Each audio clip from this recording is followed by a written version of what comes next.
Hey, welcome back to my channel. Well, our channel. You know what I'm talking about. No, it's yours. I'm just a Well, guest today. uh, so and welcome to my channel. If you're new, make sure you subscribe. My channel is about me talking about recovery, and I'm not sponsored by NARAA. It's just me keeping it real, just for today. And today's topic is about couples in recovery. And a lot of people ask us, how do we do it? Because we're married and we have 7 kids and we're both recovering addicts. So I said, let's explain to the world how to do it. But first we got to woosah. Ready? Woosah. Don't you feel better? Okay. All right. So couples in recovery, right? My name's Pierre Morgan. I'm Ashley Morgan. Originally reside in Lockport, New York, but I'm from California. I was talking about beginning how I met my wife. I was in rehab. I was in a long-term rehab, and I seen her picture on Facebook, and so I shot my shot. You know what I'm saying? And and it went. And she went for it. And we started building a relationship on Facebook. And talking, and asked her to come see me in Cass Manor, and she came, and I was so surprised. And when I first seen her, I told myself, this the one. And it's crazy because I prayed about it. I prayed for my higher power, which is, we call God, to bring me a woman that He wants me to have in my life. Yeah, so it was interesting, really, because normally on relationships that start on Facebook, they don't last.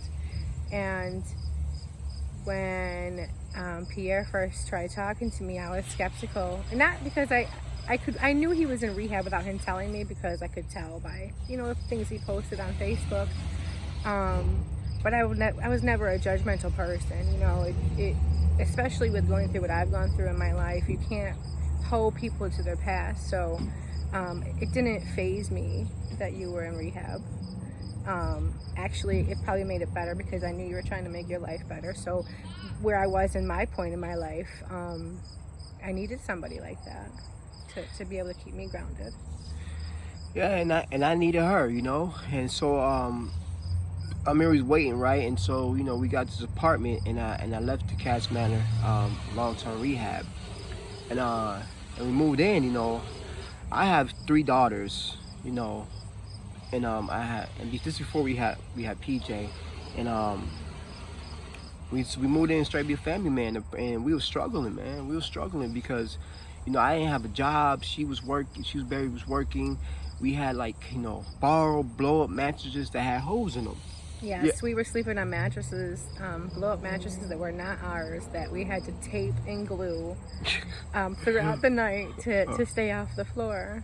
And we barely had no food, and I was fighting not to go back to hustling, because I didn't want to pay the price of hustling, but I didn't want my family, struggling. So it was real hard, and we filed for, we applied for a whole bunch of jobs, and I don't have no college education, and I kept going to meetings and sharing about this, and you wasn't in recovery. No, let's talk about that. Oh yeah. About when we first moved in. I picked him up from the rehab, and in my car I had a bottle of Captain Morgan when I picked him up. The day we moved in, I realized that I had to make a decision where I couldn't continue on doing what I was doing, using and being with a man who was trying to remain abstinent and in recovery. So I had to dump. Remember, I dumped the whole bottle of Captain Morgan down the drain the first day we moved in, and knew that I couldn't do it anymore. So that was the first day we moved in. Yeah, that was the first day we moved in. And I wasn't in recovery. I didn't go to meetings. I didn't do any of the things that you were doing. I just didn't use. Yeah. For the first couple weeks. Yeah, I remember you didn't use, right? So I go to meetings, and I never promoted recovery to her, because I wanted her to find her own way. I didn't want to be controlling over her doing recovery, but I just knew she couldn't use. you know, because I've been there before, being with a person that's using it. Usually I go out real quick. So I used to bring home back them IPs. You know, I don't know what program you in, but we have IPs in our program. And I used to just leave them around, you know, hopefully she will read it. And and one day I come home and she got one of the, what was it? Who's the addict? Am I an addict? Am I addict? Yeah. And it's checked off, like all of them checked off. And she goes, "What'd you say to me?" I think I'm an addict. She said, "I think." And she goes, "Yeah, I think I'm I'm an addict." And I'm like, "Oh yeah." And I took her to her first meeting, man. And then, you know, we've been in recovery ever since. You know, and it's been real, you know, difficult, you know, because, you know, again, we have 7 kids, you know, and our kids is broken. And I remember we had to take our kids to the meetings, you know what I'm saying? Well, I took all the kids to the meetings. Well, we had to. We Yeah. had nobody to watch them, you know, because my family wasn't around due to things that happened in my addiction, and Yeah, you know. and my family wasn't really around, so, you know, so we had to, man. And then and I remember, like, we didn't have no food. And then I want to talk about this, man. People in the program really bought us food, and we had, check this out, we had no furniture too. So we had no furniture, and these guys, I built this relationship and went and bought me all brand new furniture, bought us all brand new food. And so things were getting better, you know. And I eventually got a job, and I was making like, what, $1,200 a week? Yeah. $1,200 a week, and we was good and everything. But it was too much on me, man, because I didn't know how to balance being in a relationship, being a father, and doing recovery, you know. And working. It was just so much. It was just so much, and me going through my insecurities, because I was very insecure when I met her. Like, I was broken, you know. I was a very broken person. And But we both were. yeah, we both were. So we both met, you know, at broken times. Yeah, broken times in our life. You know what I'm saying? And I remember calling my sponsor, and my sponsor, you know, told me I need to put my recovery first. I remember you did not like that. I hated that. I was so mad at your sponsor because, well, for one, I didn't know what he meant by saying that, because again, I wasn't in recovery. And at that point I had been, you know, going to meetings, but still early in my recovery. So I, you know, and I didn't have a relationship with a sponsor, so it made me mad when he said to put your recovery before, you know, your family, your wife, your kids, and our responsibilities. It really did. It made me mad. Yeah, and I didn't know how to process that. I told my sponsor, like, what are you talking about? You know, I got a girlfriend. We wasn't married before. We wasn't married at this time, and I got kids, and I hung with the phone up on him. But it felt like I couldn't breathe, man, because I backed myself in the corner against the wall, and I ended up leaving that job, man.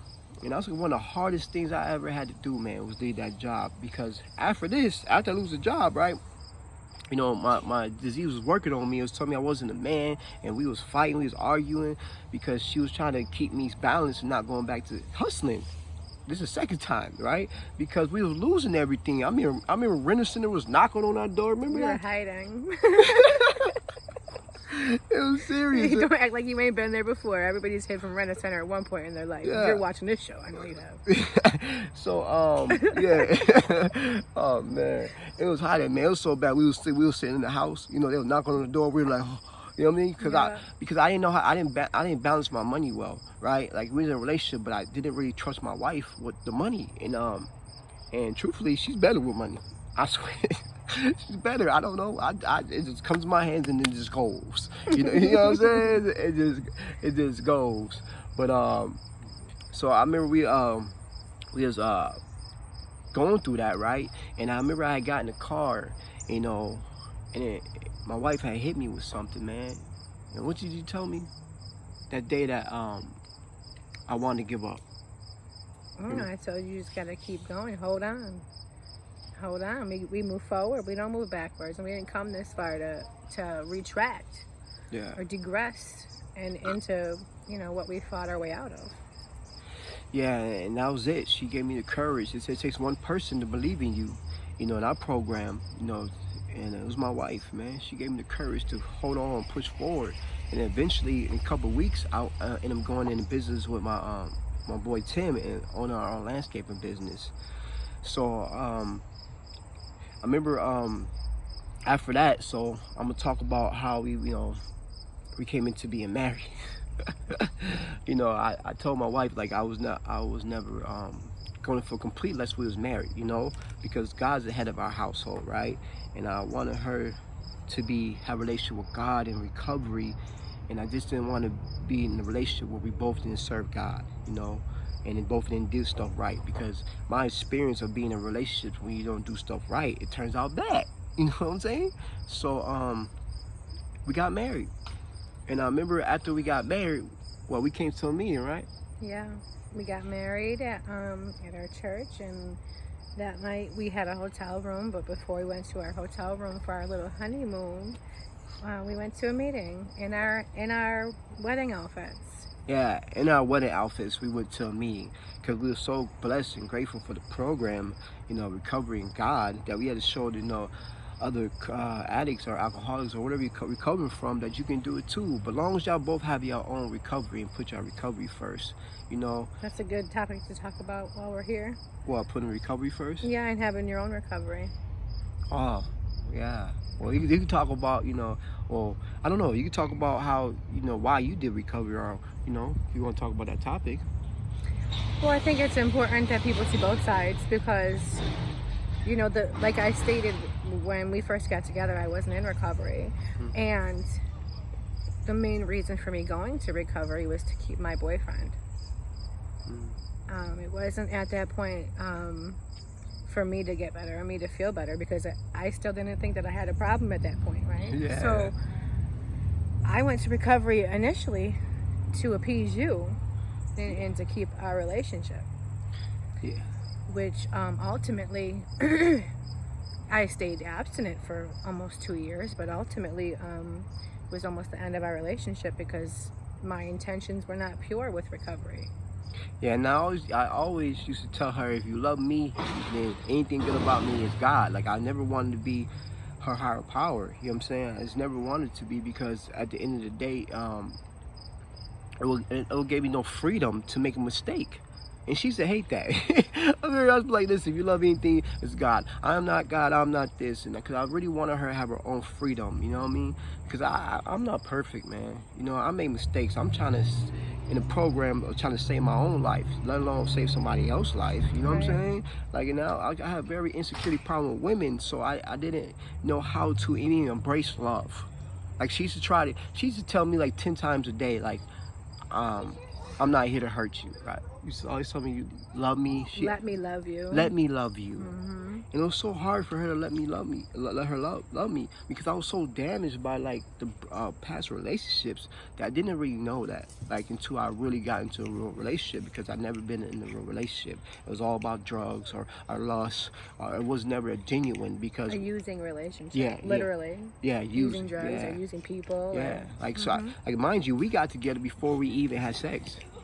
Like, it was like we built a relationship, we got a friendship, and then we moved into an apartment before we had sex. You know what I'm saying? And so it was all new to me. And so, you know, I mean, after we got married, it was like one of the best feelings, you know, ever. But I thought getting married, everything's gonna be okay. No, that's not the scenery, man. You know, that's not the scenery, man. So, you know, because we didn't do no work. You know, we built our foundation on, like, rocky sand.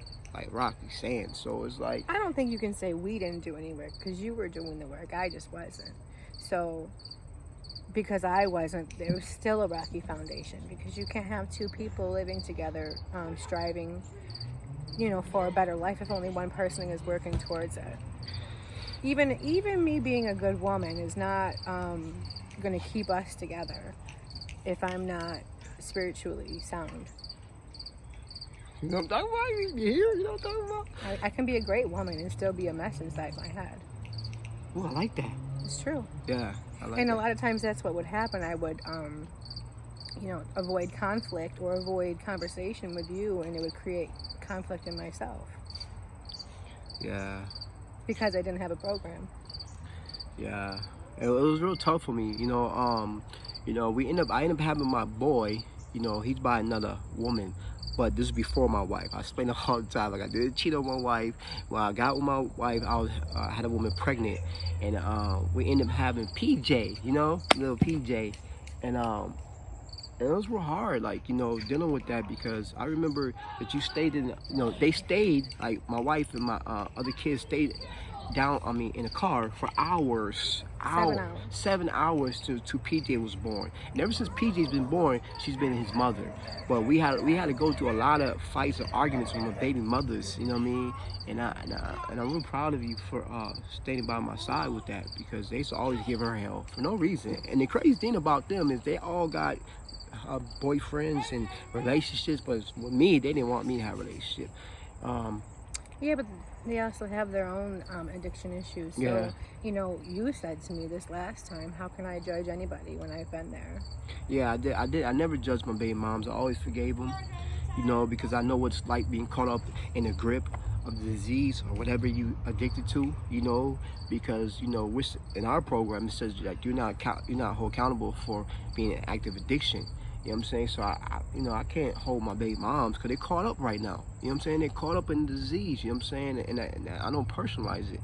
So, but at first I kind of did, but then as time now, I learned how the disease operate. And plus, I want people to be forgiven for me. I want my kids to forgive me. I want my mom to forgive me. I want my wife to forgive me. I gotta be forgiven too. I can't want something from everybody else and not willing to give it out. You know what I'm saying? Yeah, so you only attract what you're giving out. So we ended up moving right from Niagara Falls, New York, because we had to move because we was losing our apartment. We were getting eviction. Our house. We were getting evicted, and we had to move back to her hometown. And I remember she didn't want to move back to her hometown because the house was right next to your mom. Yeah. I wouldn't say necessarily my mom. I'm saying that I didn't want to move back to Lockport because this is my neighborhood. This is where I've done my dirt. This is where all my demons lay and play. This is battleground zero for me, is Lockport. It's I moved to Niagara Falls originally. You and I both did. You from Buffalo, yeah, and me from Lockport, to have a new start, a fresh start, away from people, places, and things. Mm-hmm. And to move back to Lockport, so close to the same area where I completely lost my shit, didn't set well with me. Yeah, and I remember calling my sponsor and I said, I don't want to move to Lockport. You know what I'm saying? It's no recovery out there. And he tells me, he says, recovery's inside you. Wherever you go, you bring recovery with you. So I came to Lockport and I got busy. But I got busy. I got an H&I, I got the home group, I'm involved in the program. But we started fighting. Like, we was constantly fighting. I'm like, what's going on? I just knew that I wasn't the problem. You know what I'm saying? So I ended up, we ended up splitting up. Yeah, but let's talk about what was going on and why that happened. So when we moved back here, and I was surrounded again by the same people, places, and things, without a program. Now, mind you, this is with a year clean.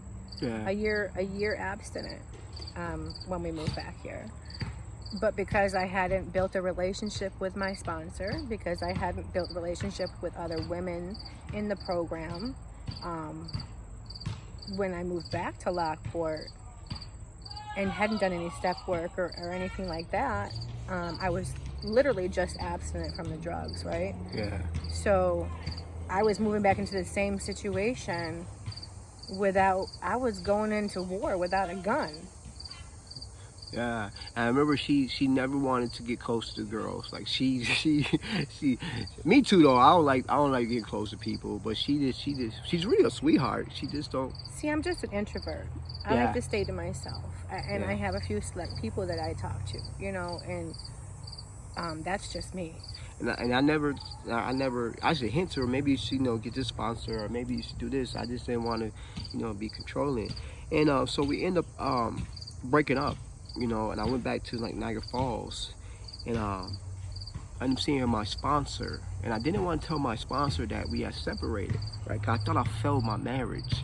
And my sponsor, and I'm taking my son, PJ, and our son, and I remember seeing my sponsor. He told me, I said, me and my wife split up. She's, it's over. You know what I'm saying? He says, well, I'm like, she's losing her mind, and I know it's not me. You know what I'm saying? He says, well, our primary purpose is to be there for the still sick and suffering addict, and the still suffering addict is your wife. Hello. Oh, you know what I'm talking about? That just hit me. Oh, so I'm at home. I'm trying to get past my pride. You know, I won't say me. I got pride. I ain't she did this, no, and you know, I didn't know how to get past it until I read. It says until I read, you know, in the literature and talked to my higher power. He said, take the expectation off your wife, so you can get back what was so freely given to you. It's unconditional love, man. Man, because that was the first time I actually genuinely gave my wife love with no expectations. Because I called her and said, I love you. You know, come back. And we talked and we got back together. And that was my first experience of actually loving somebody with no expectations. Because I already had expectations in the beginning of this relationship. You know, my way, no highway. You get what I'm saying? You know, even though I didn't control on the recovery, I had other ways. I didn't want this type of food. You gotta wear this type of stuff. You get what I'm saying? Like, so, you know, because I was insecure as a man when I first got with her. You know what I'm saying? And now that was our experience with that, you know. And so things started getting real better. It started getting, you know, better between me and her, you know. But we were still struggling because, you know, I picked up like a gambling problem, you know, and it really affected us bad, you know, because I made a lot of money, but also at the very end of my season, you know, because I'm a landscaper, I was broke. Yeah, broke. And until I realized that this is what I learned from what was a disease of addiction, when it manifests itself when you're clean. I'm talking about clean, and the disease of addiction manifests itself, and I couldn't see it because I was caught in the grip and I was trapped. And since I didn't have a relationship with my wife, I wasn't seeing her either. Even though we was good, I was still had the seeds of what she did to me. I didn't fully forgive her, so I couldn't allow her to help me and make me self-aware of my problem. You know? So I had to, and to the very end, and then I learned, like, I suffered from disease of addiction, and we were struggling. And I remember my wife, we didn't have no money for Christmas, right? You know? And I remember calling people, my boys, and telling them what I did, and my wife. I remember what you said. You didn't really care about the gift, or what you say? I told you that it didn't bother me, but it bothers me. Yeah, she told me that it didn't bother her. That'd be okay. They would give gifts afterwards. But I knew it bothered her, so I had to do something about it. You know what I'm saying? So, you know, I had power. You know, people in the program have bought me like 500 worth of Christmas gifts. Like, they gave us like $1,000, like 2 different people, man. Mm-hmm. And we ended up having gifts for all our kids. All 7. All 7. Like, every situation that we ever been through, our higher power has made a way for us. I'm telling you, man. It's, you know what I mean? So worries really, we're really worried, you know, and we really didn't have to. You know what I'm saying? Because the evidence of every situation, you know, like I said, when we were losing our place, we had another place to go to. When I messed up all the money, people in the program helped us. When we didn't have no furniture, people in the program brought us furniture. So every situation that we ever went through, we just had enough. I mean, every situation. I'm talking about down to the food, you know? So we ended up giving gifts to all our kids. And I was really going through a lot at that time because my baby mom took my daughters. And I remember going to see my daughters and talking to them and asking them, like, you know, Daddy loves you.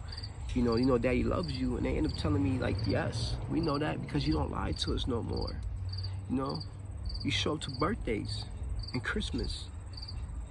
Like, they knew I loved them, even though their mom was making it hard for me to be there, man. My kids still knew I loved them.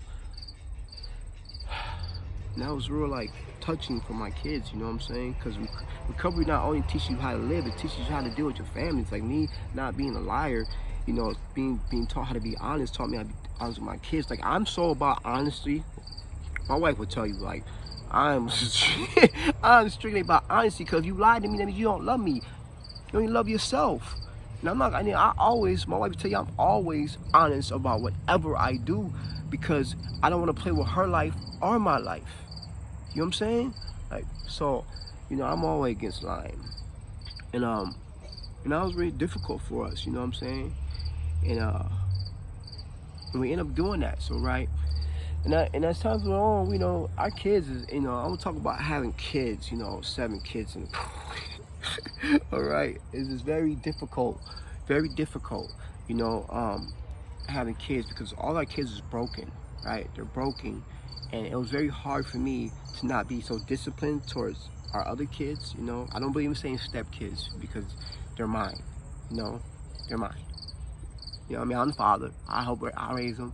You know what I'm saying? I'm there for them. And I didn't want to separate myself from the kids, from my other kids. You know what I'm saying? Just didn't want to.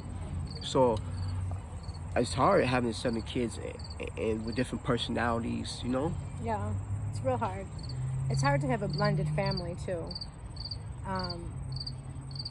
Because each one of them have their own issues and their own feelings and their own attitudes and their own, you know, their own shit. Each one of them. Yeah. And then, you know, there's a lot of time that had to be made up with the kids between us and with us. So then that also causes issues when one feels they're not getting as much as the other. So, you know, we're stretched thin. Yeah, it's stretched thin, you know. So we got all the way to a 17-year-old, all the way to a 16 month. Oh, this is 17, and then the baby's going to be 18 months. It's going to be 18 months. Yeah, so yeah. Yeah, and there's a lot of girls. A lot of girls. Yeah, so, there's 4 girls. You know, girls are hard. Yeah, it's real difficult. You know what I'm saying? And so we learn how to fight our disease against each other. Like, so when I'm in my stuff, she goes, "What'd you say to me? Are you done?" Yeah, she's like, "Are you done yet? Are you done that?" When she's in her stuff, I'm like, "Are you done yet? Are we done yet?"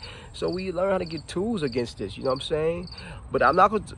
This is only the part 1. So we got part 2 to couples relationship, and I'm gonna talk about that another time. We talk about this tomorrow.